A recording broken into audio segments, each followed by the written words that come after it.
So I woke up this morning and I realized that there's a lot going on in my head that I haven't really shared with anyone really. And I've had tons of opportunities, Oprah, interviews, to go on a platform and share hardships or just really anything that's going on in my mind. And I really don't think any of that is relevant to getting paid to tell your story. I feel like it's kind of silly. So I'm here, honestly, just to open myself to others and try to shed a light on if anyone out there has ever gone through hardships or whatever it is, just to put a light on it. And so that person doesn't feel alone, because I really know what that feels like.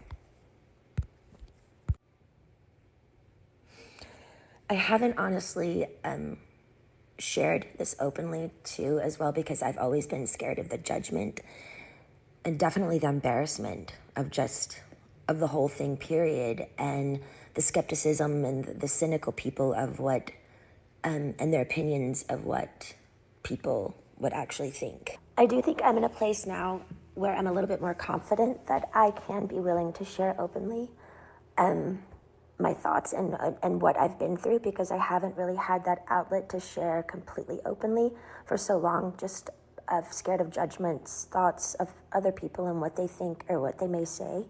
And I think it's crucial for my heart and my head to be able to speak openly about it as if anyone else would. Well, the actual conservatorship actually started, I think, 15 to 16 years ago. I was 25 when it started. I was extremely young. I remember a lot of my friends texting me and calling me, and we were extremely close, and they wanted to see me, but by what had happened, I honestly still to this day don't know what really I did, but the punishment of my father, I wasn't able to, see anyone or like anything. And you have to imagine none of it made sense to me. I literally spoke in a British accent to a doctor to prescribe my medication, and 3 days later, there was a swap team in my home, 3 helicopters, and I remember my mom's best friend and my 2 girlfriends. We had a sleepover the night before. They held me down on a gurner. And again, none of it made sense. Literally, the extent of my madness was playing chess with, playing chase with paparazzi, which is still to this day one of the most fun things I ever did about being famous. So I don't know what was so harmful about that. But I remember my mom was sitting on the couch and she said, "We've heard people are coming here today to talk to you. We should probably go, to a hotel or something." And I never really understood what she meant. I didn't believe her. Like, is a lawyer coming here? Who is coming here? Then 4 hours later, there were over 200 paparazzi outside my house videotaping me through a window of an ambulance, holding me down on a gurner.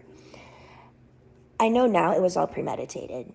A woman introduced the idea to my dad, and my mom actually helped him follow through and made it all happen.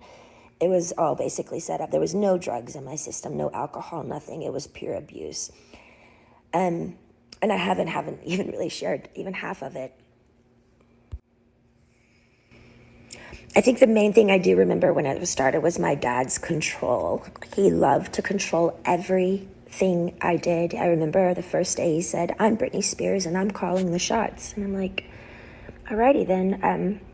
My brother was a football player. My dad was really, really hard on him when he was younger, really abusive. And I think when my mom gave him the idea for the conservatorship and his friend, I think he just really regrouped it and made such a really, really overhauling big deal out of it. And it was just really too much. I remember him always being in the office, and my girlfriend was his assistant, and they would just stay in there all day with the door shut, and I was never ever able to leave or go anywhere.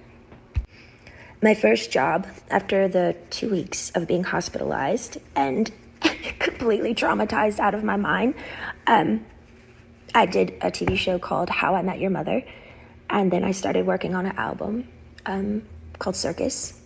and started working away right away. All I do remember is I had to do what I was told. I was told I was fat every day. I had to go to the gym. I had to just, and I never remember feeling so demoralized, and just, they made me feel like nothing. And I went along with it because I was scared. I was scared and fearful. I didn't even really do anything. And I had like a swap team and how, like, none of it made sense to me. So